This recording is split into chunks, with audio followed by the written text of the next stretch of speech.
Just to give you some additional totals, there were $45,140 worth of traffic tickets issued.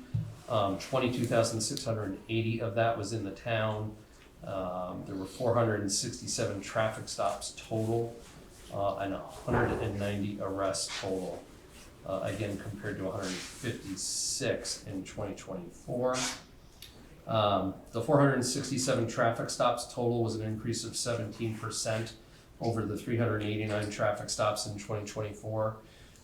We stopped 133 vehicles in the village, again issuing the 110 warnings and 98 tickets, and stopping 272 vehicles in the town, issuing the 248 warnings and 120 tickets. There were 22 arrests for operation after suspension or DLS. There were 10 arrests in the village and 10 arrests in the town. For that, there were 8 arrests for driving under the influence. There were 6 arrests for DUI in the village and 2 arrests for DUI in the town. And we also made 8 arrests for eluding a police officer, which I thought was interesting because that's a much higher number, I believe, than previous years. So people are not obeying when officers are trying to stop them, and they how are they eluding? They're driving at high rates of speed away from the police officer trying to stop. I didn't know if it was UTVs or ATVs or. No, these are vehicles. Yeah. Yeah, within stop. My house last week. We'll. Chased one guy past from the square up down South River Street past me, and ended up finding him on the Mason Road. One of those. Yes, I believe I know. He was screaming. He wasn't stopping. No, and that ended up in a foot pursuit also. Yeah. Through basically the woods, and we were able to take him into custody. Yeah. That was a little bit of a mess. The vehicle that was seized, we executed a search warrant on that vehicle. We found a bunch of stolen property related to a fraud case, also using a stolen credit card. So yeah, that was a little bit of a mess, but that's a good example of how people are just not obeying law enforcement and acting in a deviant manner, which is very dangerous for the community. Yeah. So and that's the balance that we're always trying to balance when people elude. A lot of times we aren't actively pursuing them with lights and siren because of the danger in general to the community, and we're backing off, but we'll shut off our lights and siren, and we'll still try to kind of figure out where they're going and follow at a distance, hoping that they'll slow down, and then eventually it'll end up like this incident, where it could turn into a foot pursuit and then an arrest. Officers made 19 arrests associated with drug distribution and possession. We executed 21 search warrants in 2025. And again, just as a reminder, prior to 2023, over the previous decade, we did approximately 5 search warrants per year. So we're doing much more in-depth investigative work. And the officers are doing a great job on these drug cases. So the 2 most recently in September and then December, which are kind of loosely related due to the individuals involved at Depot Street and then Frontage Road. I mean, the quantities of crack cocaine that we took out of those residents were astronomical. I mean, I haven't personally seen quantities like that over the course of my career. Almost 200 grams out of Depot Street and almost 400 grams out of Frontage Road. And they're going through these quantities on a regular basis. They're re-upping, they're making trips, and they're bringing these quantities into Swanton and then distributing. So they were stolen. Well, I don't know if this firearm was stolen, but there were firearms recovered in both of them. There was one stolen firearm out of St. Albans recovered out of the Depot Street address. And then one of the firearms at the Frontage Road address had the serial number removed from that firearm. And then there's evidence that these firearms also are ending up back in large urban areas like New York City. So these are complicated cases. It involves a lot of work to try to connect all the dots and try to hold people accountable to the best of our ability. Getting into staffing, we are actually looking pretty good. as far as we just were able to hire an officer with prior experience. Came to us from the Franklin County Sheriff's Office. He is very proactive in traffic enforcement, so I expect our traffic numbers to increase pretty substantially. And he does have several years' experience, so that is a great asset for us to be able to bring on board him. And then we have 2 in the pipeline currently. And so realistically, we're really looking at 1 open position currently until July, when the school district ends up taking on the elementary school SRO cost. Okay. When we'll have a 2nd position open, but in theory, by July, we should be able to be fully staffed. Wow. Be great. Fingers crossed. Just in time, actually. Yeah. Yeah. Question on the traffic fines. You mentioned there's about 45,100 and change that was issued. Do we see any of that, or does that go all to Montpelier? No, we see a portion of it. All goes through the judicial bureau, and then a portion of it comes back. The problem is that there's a little bit of a quality control problem. So when we code those tickets, if the officers don't code them with adding a V at the end of the Swanton code, it's not coming back to the village. And I think the majority of those funds are going back to the town. Gotcha. Because if it's just the code without the V on the end, Yep. it's the town.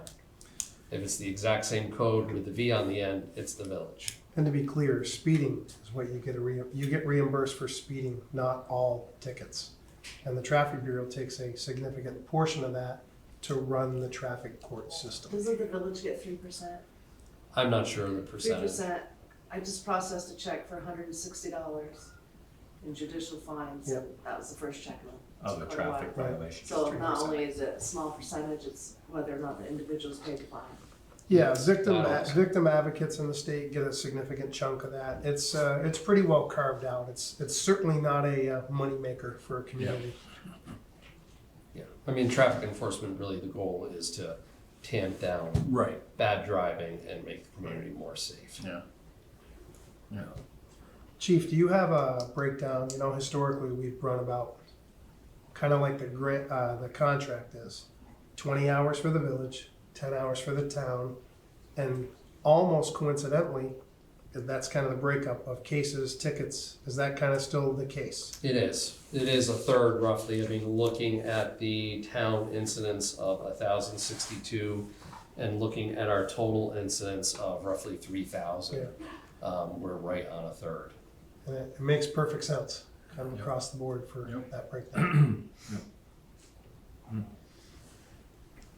But in theory, if we were policing the town, for more hours, obviously those numbers would go up. And although I didn't look at it prior to this meeting, I know previously I've compared state police numbers, and it shows almost the exact same Mhm. breakout. Yep. That they're handling 2/3 of the town, we're handling 1/3. Makes sense. It's amazing how that breakout just Yeah. kind of coincides.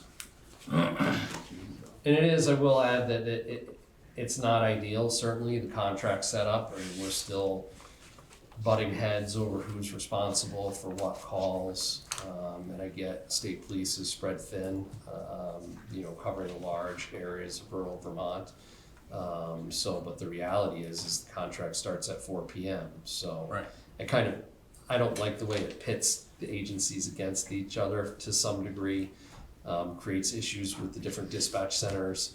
And it's an issue for the community members still, because again, most of the time the town members are coming to us. We actually, last week, I think, had somebody from Auburn come in and try to report a crime to us, because they feel like we're the community police department. Okay. Yeah, crime doesn't care. Something else. Good. Good job. Yeah, Oh. fantastic. I remember. If the town came to us and wanted to do 24/7, with the 2 extra officers come July, would that be enough? It would be a stretch. I mean, we could still probably try to do that, accommodate that. But Ideally, what we're looking at with the additional officer is putting another officer on day shift and then putting them on a similar rotation to evening shift, where they do a 4-10 hour rotation. And that way we would have the weekends covered all the time unless that officer was sick or on vacation. So we weren't constantly scrambling to fill Saturday and Sunday day shifts, Right. which is still a struggle for us. So that would be the first priority, to plug that hole. Mhm. But then you really only have one officer on day shift, other than during regular Monday through Friday when I'm here as well. So again, depending on the type of incident, I think it's changed over time, quite frankly, that a lot of our responses require a 2-officer response versus Right. maybe a 1-officer response years ago was adequate. And so that also pulls resources. So could we do it? I think we could do it, but it would be a little bit of a stretch for us. Okay. Ideally, if we had 2 on each day shift, absolutely. And we have staffing models that we did for this very thing not that long ago, 2 years ago, and I believe we added several positions, not just the one we've added since then. So I think we could meet the demand temporarily, but long-term, I would say your staffing model would dictate another 3 or 4 officers over time. Yeah, at least. If you're I wanna really say- going 24/7, Mhm. I wanna say ideally 5. Yep. Again, to get that with cushion, with a staffing detective. cushion. Yep. So if we had 3, for example, on each evening shift, that would be ideal. Because then if somebody called out sick, or they were, say, even away for training, because we've had officers go away for training for extended period of times, a week long at a time, and or sometimes 2 weeks if it's DRE training, for example. And then we're scrambling to fill those shifts, whereas if you had 3, we're all good. We don't have to scramble to fill that shift. So, and it would be the same thing on day shift. I mean, ideally 2, to cover the town 24/7. But in an ideal world, I would like to see that happen. It makes sense that we would incorporate the town as far as police services go first, Yep. and then move out from there. Right. But again, if we could get more communities on board, like Highgate, for example, but it'll only make sense to really do a full 40 hours and or 24-hour coverage, because then it alleviates that confusion with the community. They would assist Vermont State Police as far as their workload goes. And I think, ultimately it would reduce the cost to village taxpayers. Because again, we'd be spreading that cost out through multiple communities. Right.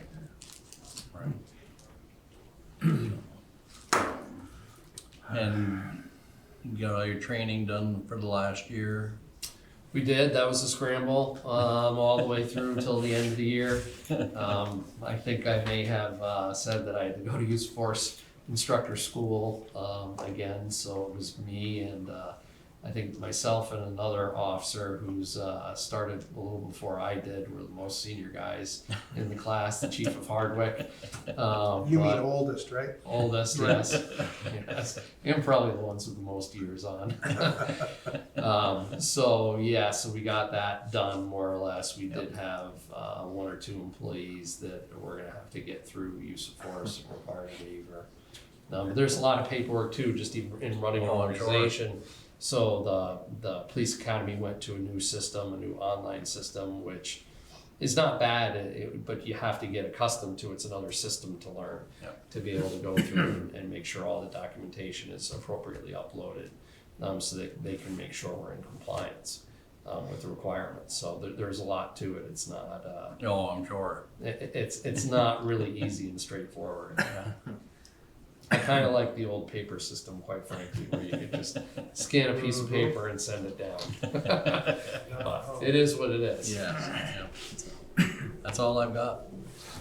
So, thank you very much, Yeah, Chief. Thank you, and everyone Thank you. else. Thanks, Chief.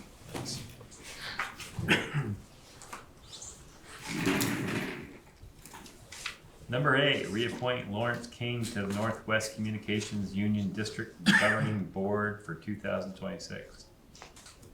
He's on board with that? Yeah, I called him a few days ago, and he is more than happy to represent. Okay. I'll move we reappoint Lawrence King to the Northwest Communication Union District Governing Board for 2026. And I will second Adam's motion. All right, we have a first and a second to to reappoint Lawrence King to the Northwest Communications Union District's Governing Board for 2026. Any further discussion on the appointment? All in favor? Aye. Aye. Thank you very much. Motion Thank you, carried. Mr. King. Thank you. Number 9, adopt 2026 budgets as presented. Lynn's online. Ah, Good evening. hi, Lynn. Sorry I can't be there in person, but the roads are not good. That's for sure. So this budget didn't have a lot of changes from the one that you guys saw the last time. In the electric department, the only things that have really changed is, I think I had mentioned at the last meeting, but I hadn't updated that purchase power Yes. was updated. And now it is budgeted for $3,580,590 for 2026. Which, while we spent just a little bit more than that this year, which was a $1.3 million variance from our budget.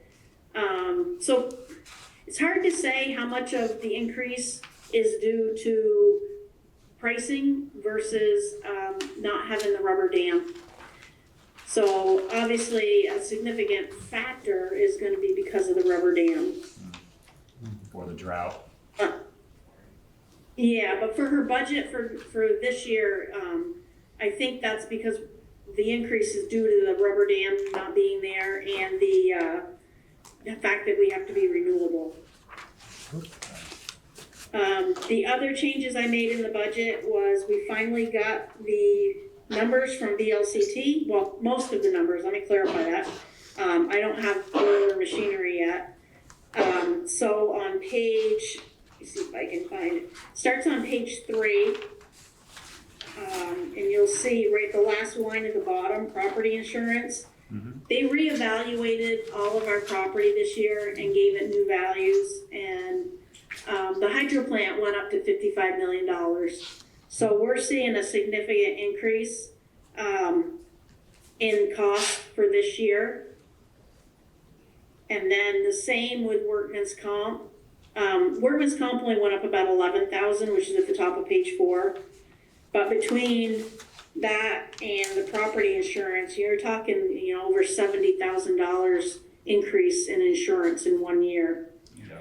So I will be, once things slow down a little bit, I will be starting to put out bids and seeing what other places are using for insurance and see if we can do something different.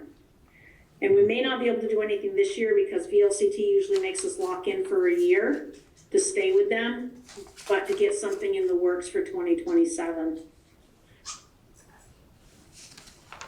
So on page 5, you can see that at the end of 2025, we recorded a $2 million loss. And then, which is a variance of $1.3 million loss, which ironically is almost exactly what we're over budget in purchase power. For 2026, right now, we're looking at almost a $2 million loss budgeted. I have started the process of our rate case for 2026. That will be filed in mid-March. There's a lot of work that goes into that between now and then. They've changed some of the stuff that the commission and the department want from when we did our last full-blown rate case in 2016. I had an hour-and-a-half phone call on Friday with VEPSA and going through some of the stuff that I need to get together that's different than what we've done before.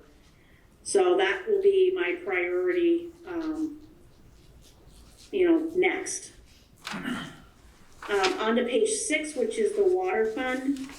The only thing I adjusted on this one is their property insurance on page 7.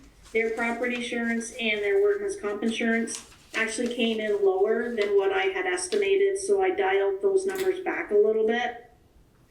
They're still a little higher than last year, but it's reasonable.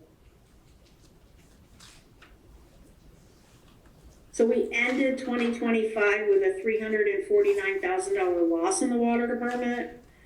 And that's, part of the reason that, you know, we're gonna be needing a rate case, because we don't have any money in that department anymore. Pages 9 and 10 are really two different scenarios on rates for the water department, and I know we wanna wait until closer to town meeting before we discuss what we're gonna do for the rates. But I showed you, if we did the water line projects, which is like 225,000, or if we didn't do the water line project, the way the budget sits right now, it's showing that we're gonna collect revenue and not do the water lines. I don't really know how much longer we can push those water lines off for. You're talking And really Dewey we- and Gallup? Yes. Yeah. Okay. And, don't think you we know, have a really, choice there's but to do two, them. there's two scenarios. They're haunting us We now. can either pay cash for them, which is what the water line numbers show. Or we can put it on the ballot and take out debt. I don't know if we wanna do that either, cause that, you're laying the risk with the voters of them voting it down. So that decision on whether or not we wanna put it on the ballot really has to be done tonight, cause Diane's gonna have you guys signing the warning, the next agenda item. Okay. But I guess it's, you know, it's up to you guys on if I leave the budget the way it is or if I increase revenue. And then dealing with the rates at a future meeting.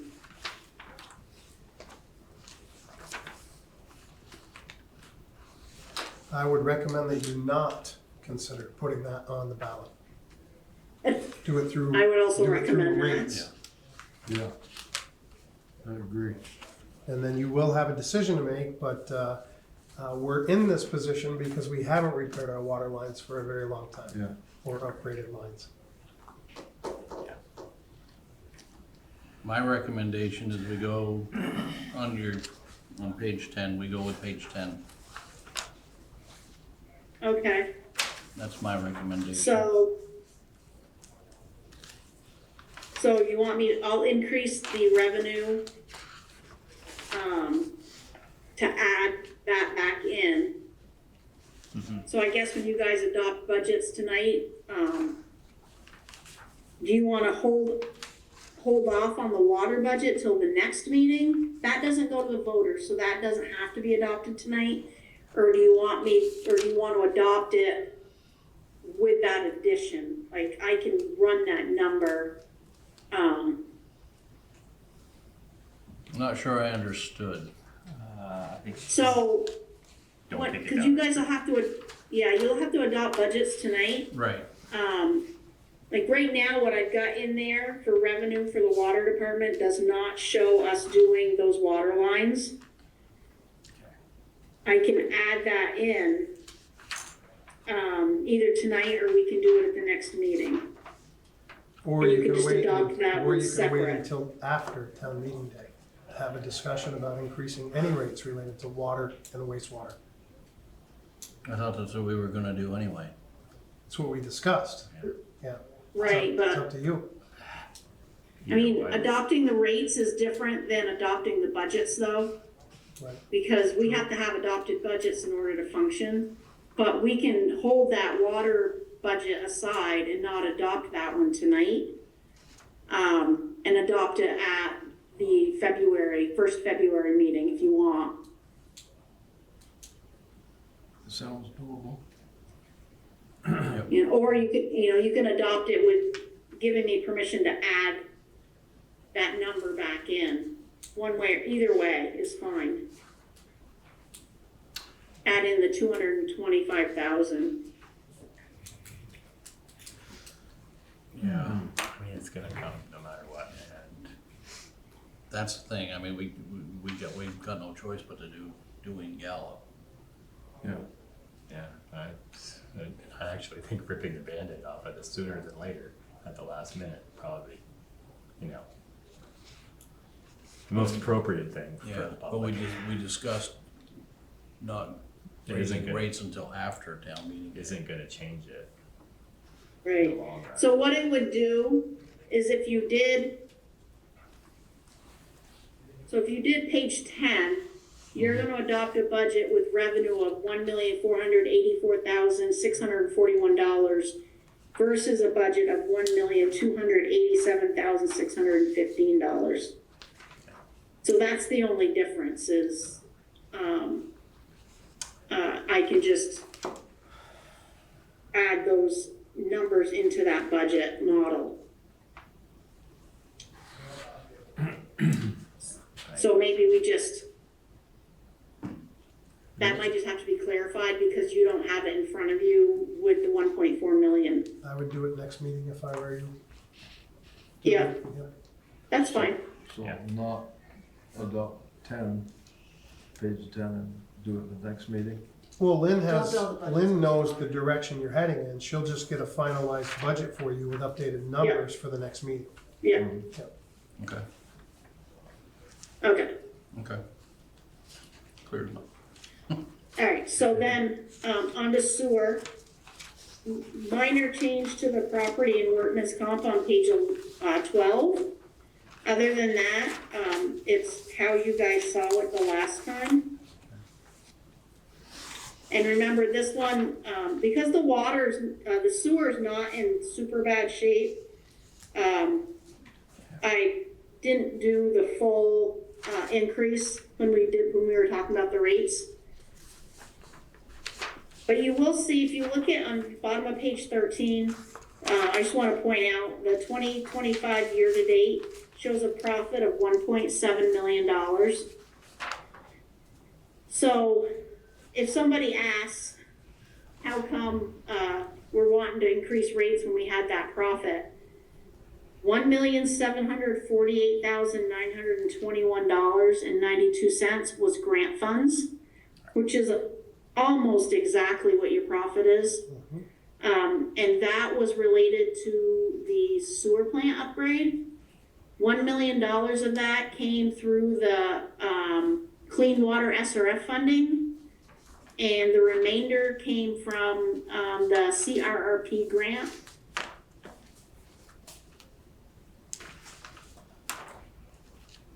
And the bond is gonna be due soon. Right. Yeah, so the first payment on that bond is due January 1, 2027. So we'll actually be paying that like the last week of December in 2026. Is that interest only, or did we do that already? Full bond. No, this is an SRF funding, so it's a one time a year payment, principal and interest. Okay, So this one is actually a 0% loan, but a 2% admin fee. So in theory, it's a 2% loan. yep. Page 14, just summarizes again what the rates should be, like halfway down the page. And then the bottom number, is what I would recommend you bring in the rates to, but we'll have that discussion at a later date.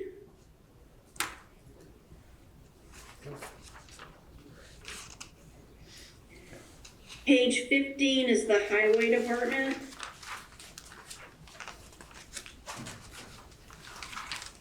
That one, didn't make any changes to it. And we're budgeted to show a loss of $102,915. That is the amount in equipment purchases that, you guys told me we wanted to pull out of the equipment savings account. Yep. So I'm showing it as a loss because I don't have to collect that in revenue. Okay, And then page 17, the only change I made on 17 and 18 was at the bottom of 17 in workman's comp insurance. I hadn't budgeted enough. It's not a huge amount. It's only $1,100 in total anyways, so it was a few $100s off, so I just trued it up. And what's the and then 19, sorry. what? What's the property insurance for general? It's a 6,000 increase. Is it this building only? That's, this building, the parks are all in that fund, the town beach, Marble Mill, Flatiron, or Veterans Park, and the green. Okay. But the value of the complex did go up about $1 million when they reassessed. Yeah, Painted the hose down. yeah. We cited it. Sliding. Yes. It's just the non-construction. Pages 19 and 20 is the fire department. I didn't make any changes to that one. 21 and 22 are the police department. I wasn't able to make any changes to this because it had already gone to the town by the time I got the insurance quotes. But, property and workman's comp insurance did go up in the police department, more than what I had, estimated. Their auto insurance went up and, by a few $1,000s, and their liability insurance went up about $11,000 for 2026. So I had estimated part of that, but not enough. So we're gonna, we're already starting off the bat knowing that we're gonna go over budget, in their property insurance. Workman's comp did go up more than what I had budgeted also. What number, how much did they go up? I don't remember off the top of my head. I do remember the liability because I told Matt that was an $11,000 increase in itself.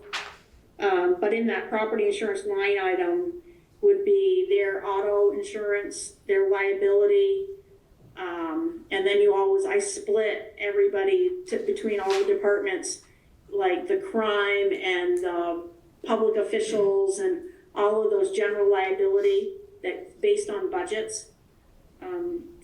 But it's, their liability is a separate line item.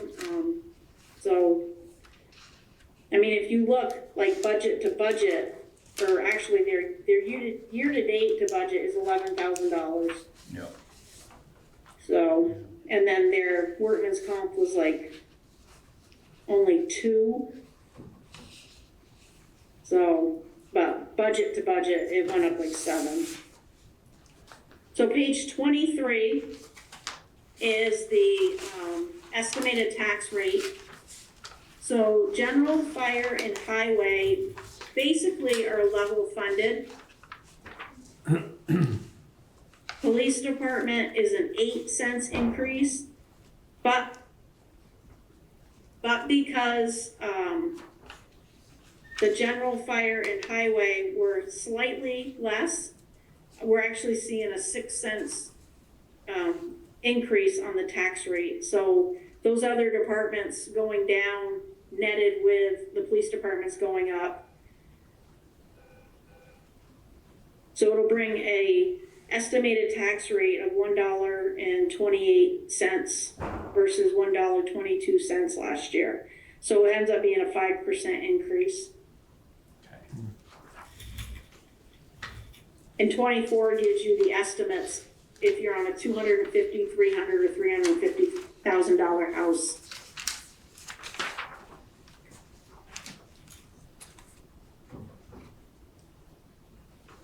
And then the last page, or the next page, is the commercial building fund.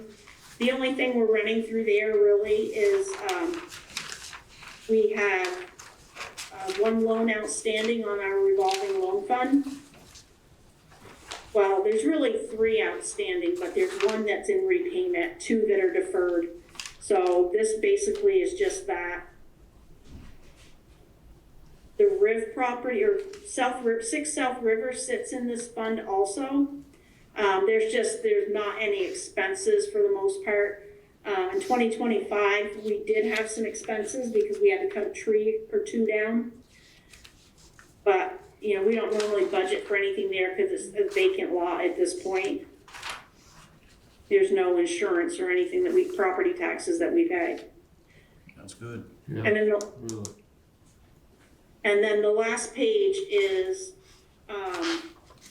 the equipment each of the funds. Well, electric, water, sewer, highway. Yep. Police and fire have equipment money in their budgets, I just don't have it detailed. Is there any questions? I don't have any. I don't have any. You know, as I mentioned to Bill, I went through this again this past weekend, and it's about as clear and clean Yeah. as we can get it, Yeah, you know? It's just so, bare bones. while I've got your ear, we got through our audit, that started the 13th of January and went through the 16th. The auditors, to my knowledge, have no adjustments. I had some adjustments after I gave them the financial statements because we were still getting in purchase power bills, and I have a GASB 68 retirement entry that I don't do until the auditors look at it, because it's over 15 entries, so if I make a mistake and transpose something, or if they don't agree with something, it's a lot of entries to back out. They're, you know, so I think it went fairly smooth.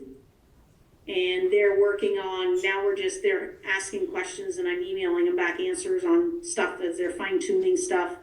The one outstanding issue that I had that I couldn't get them until I had my last purchase power bill, I sent to them today because I got the purchase power bill late Friday. So they'll be doing their stuff on their end and getting our report back to us. I have asked one of their partners to come to a board meeting once they issue the report and walk you guys through it. So you can hear it from them, and so. All right. Yeah, well, much appreciated, Lynn. It's, as I say every year, it's painful, but, you know, it's much appreciated. Well, thank you. Yeah, definitely, Lynn, Yeah, thank you and all that. congratulations on having the auditors on board with you too. Yes. So, Yeah. Yeah. so, Yeah, we actually had a couple, not new to the firm, but they haven't been on our audit for years. Like, one of them, I don't know, she maybe had been here once, like probably 15 years ago. And another one that had been on the audit, he had been here maybe once or twice, but it hadn't been for a good probably 10 years. So, you know, there was some lingo that, you know, they'd come out and ask for something, and, you know, the front office would be like, I'm not quite sure what you're asking for. So we had some of that, but it went really smooth, I thought. Everybody pitched in and got what they needed done to them, and Nice. very good. Yep. That's probably a relief for you. yeah, it is. That's one big thing done. I've still got a lot of list of year-end reports that I have to get out, but that was one big one. Yeah. So as far as adopting the 2026 budget, we can I would- adopt it, or do we want to adopt it minus the water? That's what I would do, and I can make that revenue change, and we can adopt the water at the next meeting. Okay. Okay. I'll move we adopt the 2026 budgets minus the water department as presented. And I will second Adam's motion again. All right, we have a first and a second to adopt the 2026 budgets as presented, except for the water department. Any further discussion on the budget? I hope not. All in favor? Aye. Motion carried, and a very big thank you, Lynn, and all the department heads. Thank you. Thank you, Lynn. Yes, Thanks, Lynn. thank you to everybody. You're welcome. So, Wow. Number 10, approve and sign 2026 annual warning. Did you see it? yes. Well, I can make the motion that we will approve and sign the Swanton Village annual warning for 2026. And I'll second. All right, we have the first and a second to approve and sign 2026 annual warning. Any further discussion on the warning? Don't we have to read it? Read it or not read it? You should read it, right? I think you should read it. All right, Thank you. want me to read it? Who wants to read it? Not me. Okay. Village of Swanton annual warning. Join the meeting now if you want to. The legal voters of the Village of Swanton are hereby warned and notified to meet at the Swanton Village Complex, 121st Street, Swanton, Vermont, on Tuesday, March 3rd, 2026, at 7 a.m. to vote on the articles set forth. All articles are to be voted by Australian ballot. The polls open at 7 a.m., close at 7 p.m. Article number 1. To elect the legal voters of said village the following officers: president for 1-year term, trustee for a 3-year term, clerk for a 1-year term, collector of delinquent taxes for 1-year term. Article number 2. Shall the voters of Village of Swanton appropriate $180,220 for the operation and maintenance of the general fund for 2026? Article number 3. Shall the voters of Village of Swanton appropriate $751,290 for the operation and maintenance of the Highway Department for 2026? Article number 4. Shall the voters of Village of Swanton appropriate $92,388 for the operation and maintenance of the Fire Department for 2026? Article number 5. Shall the voters of the Village of Swanton appropriate $1,139,658 for the operation and maintenance of the Police Department for 2026? Article number 6. Shall the village collect its real and personal property taxes to defray the expenses of the village for the fiscal year commencing January 1st, 2026, and annually thereafter by its actual receipt of payment. Postmarks will not be accepted at the village office by 4 p.m. on October 15th, or if the 15th shall fall on a weekend or holiday, following business day by 4 p.m., with an 8% penalty and a 1% interest per month, or portion thereof due thereon for the first 3 months, and 1.5% per month, or portion thereof thereafter, to be charged for a late payment of any installment. The legal voters of the Village of Swanton are further notified that an informational meeting will be held on Monday, February 23rd, 2026 at 6 p.m. in person via Teams for the purpose of explaining all budget items to the voters.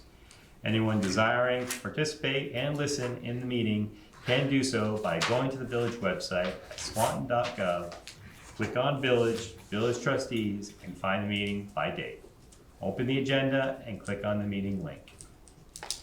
Dated at Swanton, Vermont, this 26th day of January 2026. And then we gotta sign it. Not that one. Not this one. No. Number 10. I'll move we approve and sign the 20, no, it's already. We all- Gosh, I'm like 10 minutes behind you, I'm sorry. We're reading this now. I'm sorry. All right, so now we've we've read it. All in favor? Aye. Motion carried. Thank you very much. Lord. Can I have my copy? It's a long one, yeah. Diane will have a fresh one for you. Thank you. Appreciate it.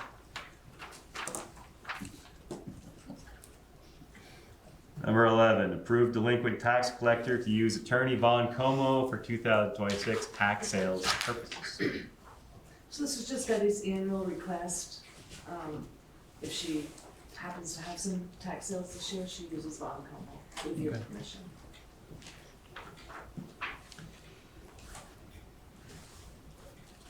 Do you need to make a Oh, motion? Yeah. I move that we approve the delinquent tax collector to use Attorney Von Como for any 2026 tax sales purposes. And I'll second. All right, we have a first and a second to approve delinquent tax collector to use attorney Von Como for 2026. All in favor? Aye. Aye. Motion carried. Thank you very much. Number 12, review and acknowledge receipt of 2025 fourth quarter SQUIRP report. And yes, the trustees have reviewed and acknowledged receipt of the 2025 fourth quarter SQRP report. Yeah, again. Again, We have a first and a second to, or do we even need a motion? No, just an acknowledgement. say that we've acknowledged. 13, authorize village manager to sign the power sales agreement for the Affordable Community Renewable Energy Program through the Vermont Public Power Supply Authority. So I sent some background in your paperwork, and again, apologize for the voice, but we'll get through the next several items. So this is part of the Affordable Community Renewable Energy, or ACRE program. So the background is the state of Vermont had a bunch of grant money to help low-income Vermonters afford their power bills. So state was given a federal grant. VEPSA, on behalf of all VEPSA members, applied for a grant and received a $1.5 million grant. So the way that this is going to work is VEPSA utilized 1 megawatt from the Orleans solar project as a community solar portion for this grant. Every entity that is part of this program, which is every VEPSA entity, has to sign off on this agreement, which is essentially you're authorizing me to sign on your behalf. And what will happen is VEPSA will essentially run this low-income, essentially a rebate or a relief program for us. They will be the ones directly responsible for communicating with our members who fit a low-income criteria, and they will verify that. They will then notify us that that person has in fact met that low-income standard and is an active customer of ours, and then they will receive a rebate somewhere to be determined, but around $20 a month off. We, in turn, will be reimbursed that $20 by this $1.5 million grant, much the same as other utilities. How long this will last, or how long this grant will last for, is unknown. How many of our customers, our 3,800 customers, will either A, be eligible, or B, navigate this process, is unknown. But that's essentially the design here, which is noble, to provide some relief for our low-income residents. And will, I'm assuming when they review the applications, or if, reviewing the ratepayers, that if they, I would think they have to at least be even with their payments. They can't be Correct, they have to be in delinquent. good standing. Yes, thanks. Yep. So do the customers apply, or do we apply for the customer? That's the beauty of VEPSA handling this. The customer goes directly to VEPSA to apply, to include demonstrating proof of income. Yep. And if they're found to be financially in need of this program, they will check with us, active customer, in good standing, then they will notify and put in place the process, which I think some of that's still got to be determined how that's going Right. to work. But that's the idea behind it. So the proposed motion is exactly what is written in the agenda.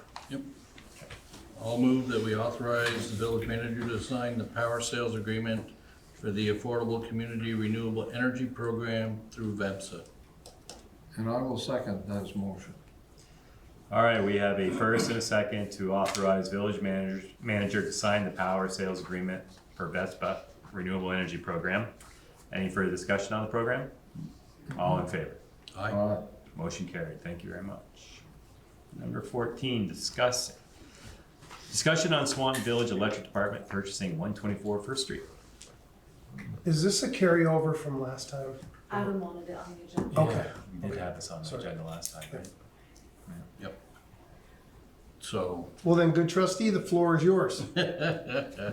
yes, no, I want to ensure that, as we move forward, that we do what we need to, especially, I think we need to have it in the rate case of having, that we sell the land to the electric department. department, and that needs to be built in.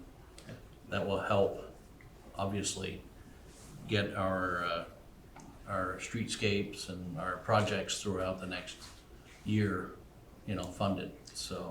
So Lynn, can you share with us your conversations that I wasn't a part of on Friday with VEPSA? I think she signed off. No, well, She's there. Lynn, are you still there? Might not be there. Oh, I can paraphrase. I wasn't part of the conversation, and the discussion was whether or not we can incorporate that or should incorporate that this year or next. In other words, do we have time in this rate case that we're building because it's very soon, or do we have to wait till the next one? And it probably doesn't matter as long as we have a commitment and the board holds us accountable to ensure that we do that at some point in the process. Yeah, I think we definitely have to do it, whether it's this case or next. Yep. I think we need to do it. Her computer's locked up. Oh, okay. Can she hear? I think I paraphrased that correctly, if she can hear me. I think it She might behooves us not be to able to do hear it sooner than later, Yeah, I do she too. said yes, she can hear. to She lower can any hear, risk of. Yeah, I mean, if we can pull it off sooner, great. So Lynn, I think the marching orders are, and I'll follow up with you tomorrow, is to do what we can to try to, because it's gotta be known and measurable, which means it's gotta be a purchase and sales agreement, which are a lot of things to jump through prior to Correct. She building said this rate case. they are recommending not putting it in the case. Really? So to clarify, waiting until the next rate case. Can you hear me now? My computer. Yes, Yeah. got you loud You're and clear. Okay. That's much better than, I had a conversation with both Eli and with Steve Farnham. Steve works for VEPSA and Eli is an attorney. They're recommending that we not go forward with it. Eli's words were the PUC did not give 124 First Street the scrutiny that it probably should have when we did our 108 filing. And because we're moving not just the electric department over there, but our admin staff, which is shared services amongst the whole village, that we really don't want to go down that rabbit hole and to let sleeping dogs lie. I had a conversation with Steve Farnham the following day, and he basically said the same thing. Eli said there's no purchase and sales agreement because it is the same entity. We are all the Village of Swanton. So basically it is a fund-to-fund transfer. And so Steve recommended that we not go forward. Our rate case is gonna be horrendous. I told Bill today what our IRP showed for a rate case number. It's astronomical. Granted, that doesn't have everything vetted out through it. That's kind of a back of the envelope, but we're gonna have to find places to cut in our rate case before we file it. So they both were the same page as far as we don't want to put that in a rate case and just to leave it as it is right now. And that rate case number that they had told me does not include the building. So we've got a big hurdle ahead of us to get that to be a reasonable number. Okay. All right. Well, How boy, settles that? so does that mean for now or forever? it sounds like forever. I mean, Yeah. Well, unless we can come up with some open cash, that's the only thing they could say, but it's, the hydro plant is in more need of our money right now than anything, so, any excess cash, but if we had cash sitting in the bank with no use for it, then we wouldn't be filing for a rate case. That's right. Yeah, but they won't let us keep money in the bank. Also No, true. no. Makes no sense. well, I would recommend that you do not let go of the concept in Yeah. future years. people really like this concept, so Yeah. it's too bad for the moment, but so be. So this is just discussion. Yep. We, basically wanna table this discussion for a year, anyway. Yeah, yep. Maybe Okay, one day. So we're not gonna go through with the electric department purchasing 124 First Well, and it Street. sounds like that, we at least confirmed through our attorney that it's not a purchase and For the sales, near it's a future. fund to fund. Yeah. So if the board next year decides that it shall be, Yep, we'll figure it out. It's just a different accounting approach. okay. Yeah. Thank you, Lynn. You're welcome. Any further discussion on this? No. Okay. Number 15, AMI project update. Okay, so first and foremost, I suggest that this be the last time that we have it on standalone line item on the agenda because it's rather mature now. We're seeing the light at the end of the tunnel. So I think today, Diane, correct me if I'm wrong, was A. Cooper Mechanical's last It full was, day Yeah, Really? until Wow. spring. till 'Cause spring. Oh, till spring. a lot of people are, will continue to get people lined up at a date to be determined, but A. Most of Cooper them said we're roughly less than 100 left. Yeah. Okay, great. And a lot of those folks It's are folks mostly that are, camps on the right. pond, people coming back in the spring, Yep. or some problem properties that we will deal with when we have better weather, so very small now. Dean's got maybe 8 to 10 more, Public Works has 8 to 10 more meter pits. They did a couple more this last week, Okay. even with the weather. But it's gradual progress, and while I will not say that it's perfect out front, it's much better than what it has been. Oh, good. So things are at least operational, and there are regular meetings to address any remaining deficiencies, but we're the same thing. We're less than 100 electric meters, I would say. So At long we're- last. we're very close to the finish line Nice. at this point. Okay. Okay, number 16, favorite topic, the Ormond Croft Hydroelectric Generating Facility Dam Repair Update. Yeah, let me grab No a pun intended. sip of hot tea. Thank you. Okay, so the RFQ for the big alternatives analysis assessment was issued on Friday, January 9th. Gonna take a couple of months. A lot of interest, Okay. a lot of queries, a lot of firms. They all had to sign non-disclosure agreements. They have the opportunity to sign up for site visits. 4 or 5 of them did for this week, so they're set for an hour, but they'll certainly probably take longer than that.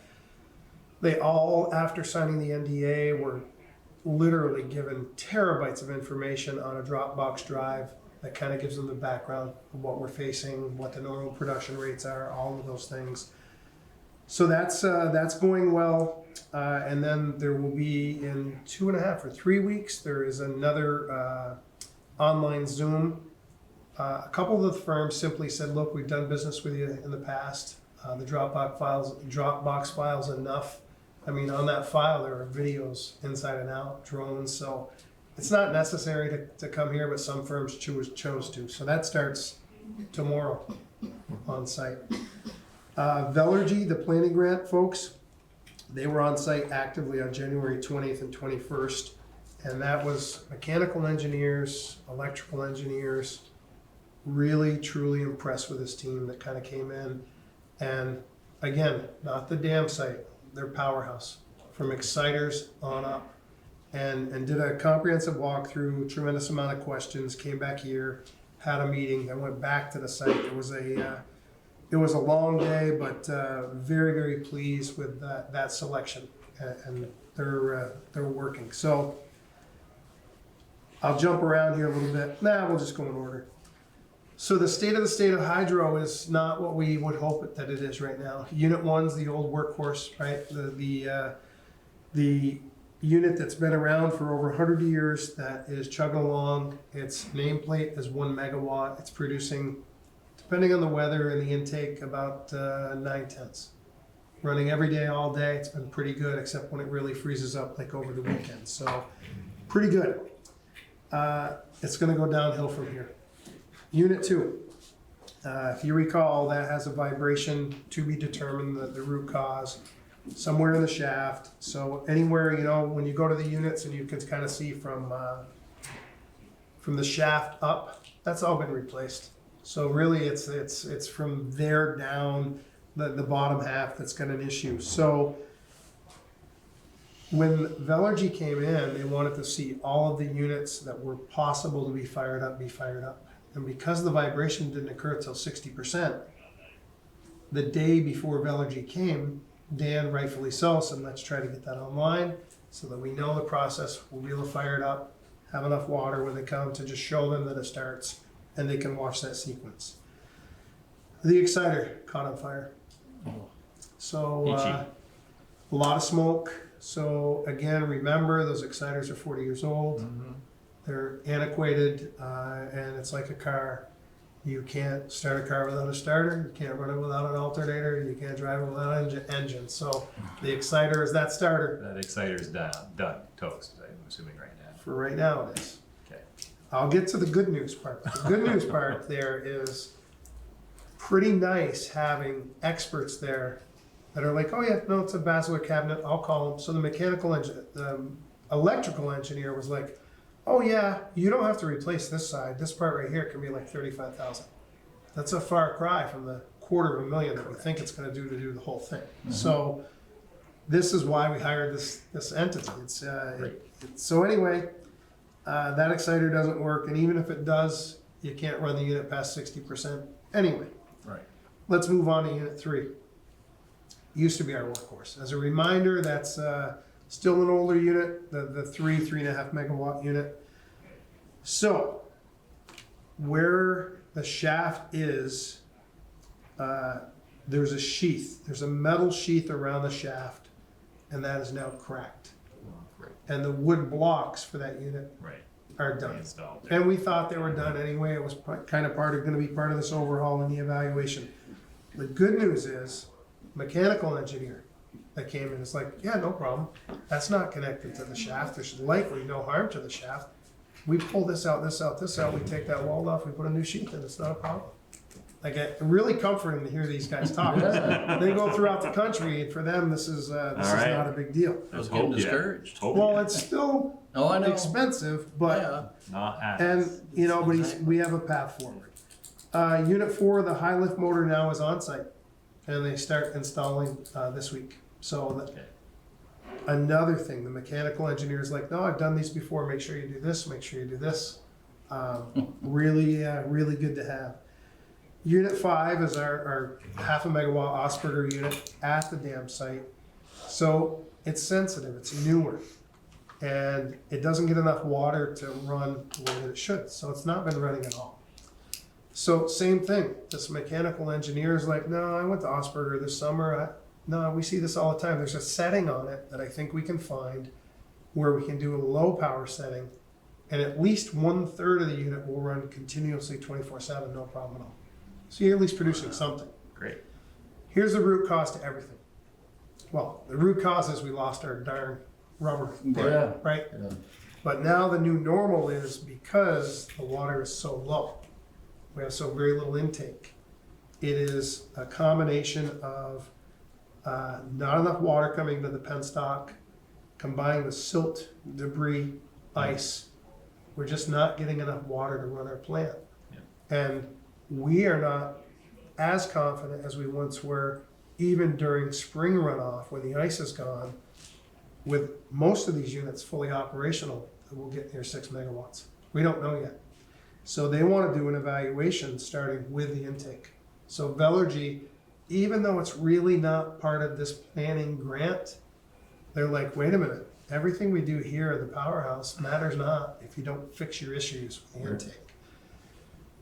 So it leads us to the bigger RFQ, because if you recall, Velergy was also selected to be our owner's representative in this process. So they'll be part of the people that we're selecting. The interim solution is going to be some type of 4, 5, or 6 foot flashboards, or the equivalent in concrete. So they actually make stand up, fall down concrete blocks that connect with one another. Okay, so a diverter. Essentially debris out enough to just as much keep as the possible. water up. It doesn't have to be 100% waterproof. A little bit of water can get through, but we need that head pressure. We need that pond to be able to produce power. And at the end of the day, there's not much more important going on in our environment right now than trying to get this right, because we are losing millions a year. Yeah. That's the reality. Agreed. And the long-term solution is to be determined and a long way off and very expensive. But this new normal is, we gotta get it right, or 2 or 3 years are gonna be more hellacious than just single-digit hell. Yeah. Because it's, and we're in rough shape right now. Yeah. Yeah. Agreed. Yeah. So good and bad, but actually seemed pretty positive update. There are folks that walk in and it does give you hope, and they're immediately saying, you know what, this is this, I've seen this. No, I just talked to this guy that made this unit and I can do this. Yeah, I mean, the talk is encouraging, we'll see, Yeah. we'll see. So that's that update. Well, take what we get. Yeah. Number 17, village manager update. Back to you, Bill. Oh, that's me. All right. Bear with me, please. So the first one is a little bit of a change here. We kind of need a motion. So the grant world in the state of Vermont has changed. Before you, you already approved, it's back to P.E.G. So the board previously approved the application for a $60,000 planning grant, which included a $6,000 match, $5,000 in cash, $1,000 in kind. We received a grant. We talked here openly about the RFQ and P.E.G being selected. Well, the new normal in the grant world is now from the board, the state of Vermont now requires a final step in the process, and that is a grant agreement resolution where the board accepts and agrees to the terms and conditions of the grant agreement, and that Heidi Birch Valenta is the designee with administrative responsibility, and that the village manager has the authority to execute the grant agreement. So the proposed motion would be the trustees approve a grant agreement resolution related to grant agreement, ready? 07110-PG-2024-SWAN. But if we use that language and we have this form, then we're good to go. So Okay. that's the motion that I need related to this planning grant. And I think this is the new normal if it's from ACCD. So any future grant, it's the same thing. You got to acknowledge in the beginning, if you're lucky enough to receive it, you got to acknowledge that, and there's multiple steps. So moved. Seconded. I have it in writing for you, Diane. All right, we have a first and a second to approve Bill's planning grant. Any further discussion on Bill's planning grant and Heidi's planning grant? All in favor?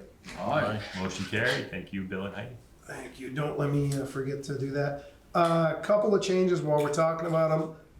February 9th, here is a joint meeting with the select board for open discussion number 2 on local option tax.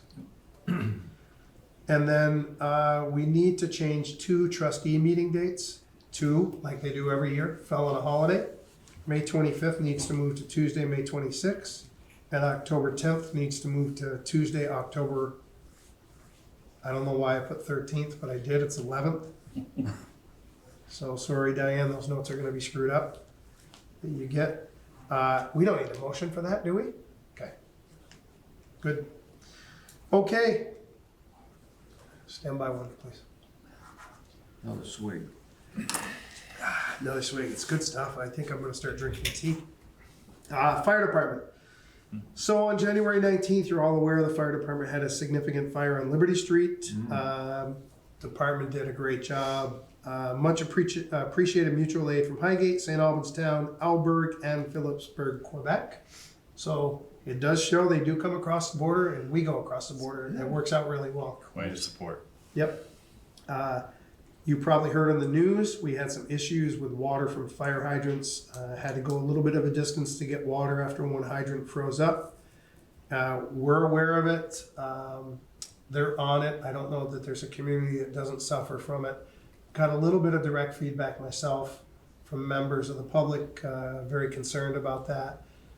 It is our own fire department members that take great pride in that also happen to be on the fire department that were the ones that went out to winterize those. Things freeze based on the temperatures in December. Super cold. So we are starting a little more regimented testing program. and trying to go out and test when we can, but you can't truly test them because you can't run them because then you gotta winterize them again. So Right. it's it was a little frustrating, but they did a great job to all involved. But I just wanted to address that hydrant issue. We're aware of it, and I think from time to time they're going to freeze. We do know we have some limitations. You all know they're color coded on top, so if they're a 4-inch line or below, they're not even going to bother trying to hook up to that because it's not going to give them anything. So Right. Okay. it's got to be higher. If you want that color coded Good copy, I'll send that to you actually. Electric. So electric had a call out on Saturday in that weather for a bad transformer on Dewey. They've completed in the last 2 weeks the upgrade of Rollo Road and Baker Road to include new poles and wires. And they've been focusing at this point on tree trimming, outsourcing tree trimming in problem areas. You're staying safe, correct? They're staying safe, yeah. All matters. That was a less than 3-hour operation to Okay. do the transformer. So, you know, and that relationship, again, I can't state how effective that's been. We're on call one person, Enosburg on call. It happened in our community, they go together. We go to Enosburg a lot, and we bill each other for the hours. Yep. And it's really been effective. Nice. The electric building, bids have closed for both site work and concrete, and bidding for all other phases of the project are ongoing. We still remain hopeful we'll break ground in the spring of this year, and at long last, our CAP plan, Oh, good. Brownfields Mitigation Plan, has been approved by the state of Vermont. Really? So we have it in hand. Fantastic. It is Wow. part of the package for the rest of the bidding, and that's a relief, because Yeah. that was the Big thing time. that could have held us up. Been 2 years plus. How about that? more. So, How about that? Excellent news. Public Works, well, you know what they're doing lately. Another storm. Because of how cold it's been, not just this last weekend, but through December, that frost line's moving down. A lot of service lines, private, are freezing up. Yeah. So we go out and we help where we can, but usually it's from there in, and again, Is that what's going on in Canada Street there where the markers are that's off? exactly what's going on. Yeah. Yep. Yeah. Yep. So, again, call us. We'll help where we can or point you in the right direction, but they have been busy. As it relates to salt, we're fine. Yeah. Okay. I mean, we don't have, no communities need to call us. We're not selling any, but we're okay right now, and we're being creative just like every other community. It's a mixture of sand and salt right now, Yep. just because we have to. Yep. Water. State of Vermont just issued us a new permit to operate a public community water system. We're permitted, as a reminder, at just over 1 million gallons a day, with plenty of remaining capacity under this license. Winter maintenance in full swing with work on the low lift pumps, control systems. They're painting the facility completely, pretty much inside, and they're working to refine reporting procedures for testing. We have finalized our plan with the state of Vermont on the few remaining service lines. Remember that lead line service inventory? I think we have 7 left. So we now have an approved plan and progress with the state of Vermont. And we'll complete that work later in 2027 through Public Works. It's due at the end of 2027, so we should be a year ahead of it. They installed the new chlorine analyzer, and on Thursday, with the help from maintenance, they changed the oil in all the high lift pumps. They drained filter 1. Remember when I came in with a show and tell and talked about how much material they have to go through every year? So 6 inches low on media and sand, added 70 bags of sand and 30 bags of anthracite. That's that black stuff. Yep. I still have it in my office if you ever want to see it again. Wastewater. The roof is done. Oh, great. The siding is beginning. The office area renovations are complete. The guys are moving back in. Nice. So we still anticipate being completed there in the spring of 2026. Nice. I think that's all I have. Stand by one. Make sure there's not another page. There's not another page. That is all I have. Not enough tea to get through one page. I have enough tea. There's plenty of tea. And number 19. 18? Number 18. Sorry about that. Any other necessary business? Yes, I have something I'd like to read. Tonight, after a tremendous amount of thought and prayer, I announced I am not running for re-election as village trustee in this coming election. This decision was a very difficult decision for me. As I had said in the past, I remember when then President Neil Spear and I sat on my porch discussing me running for office. I told him I didn't have a college degree, wasn't an engineer, and had not done public service like this before. He said to me if I loved my community, was passionate about moving the community forward, and had common sense, that I would do great. I've had a great 15-year run with the village. I have met a lot of folks who I have never met, even after living here all my life. I have made a lot of new friends over the years. I can't say it has been all peaches and cream, but I wouldn't trade this experience for the world. I wish to thank Neil Spear, Eugene LeBombard, and Chris Leach for all their mentorship over the last 15 years.